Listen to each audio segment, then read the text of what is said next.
Just more food for thought on topic of planking pattern or lack thereof.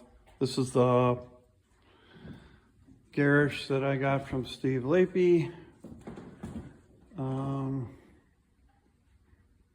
This canvas, obviously very early boat. We're all in agreement there. It has a center plank. It's not staggered about center. There is a center plank. I'll call it the keel plank or king plank, center king keelson. And it goes all the way and it tapers. It tapers all the way to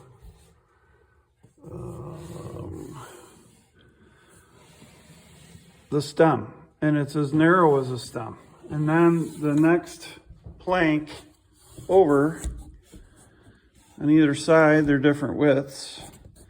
They go all the way to the end. I'm going to try to show you this best I can.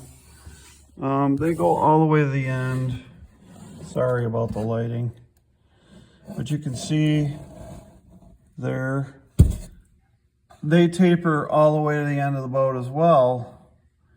And then the next one tapers. So I think the thought process was not so much a gore plank, but let's taper all the planks before they really came up with gore planking. Now you can see the planking up here gave them problems, so they split it. That's factory. I believe that's factory. It is factory because this is the original canvas. So that's why this boat is so substantial to me. Look at how they split that to get it to go. And the planking is not symmetrical end to end of the boat. That was my one thing that I pointed out earlier is it's the early boats were not like, they weren't well planned out, and that's what they did. So food for thought. I just hope my thought process here is I hope that this spawns some more dialect and thoughts over how these early boats were made and what the thinking was. I just think they did whatever they had to do to get the canvas on it. I think this is earlier than my other boat that I just found because the decks are so much narrower. It's very birch barky looking. Anyhow, there's a Nuzmuk lettering somebody put on. This is my white, my 16-foot white. The thing that's really cool about this garish is it's only 15 feet. My 1903 white regular model is that I restored years ago is 16. And then here is my Mama Rosa canoe that Darga's brought back from the assembly. This was from Honeoye Falls in a livery.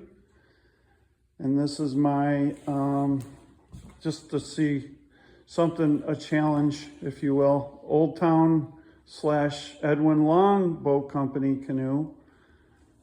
Edwin Long did have his hand on this from Rochester, New York on Arundecoit Bay because he stamped his company name in it. And this was a CS grade Charles River, and they ripped out the ash decks and the spruce outer rails, and they replaced it with these long mahogany decks that I replicated because they were totally shot. So were the gunnels, so was the combing, but the hull was very true. And it had those stamps from the Edwin Long Company, and I thought it was a really good story, so I restored it. And it's from my hometown, Rochester, and I know, right, my grandpa and grandma are buried in Honeoye, and so I thought it was a really cool tie to my roots. So enjoy.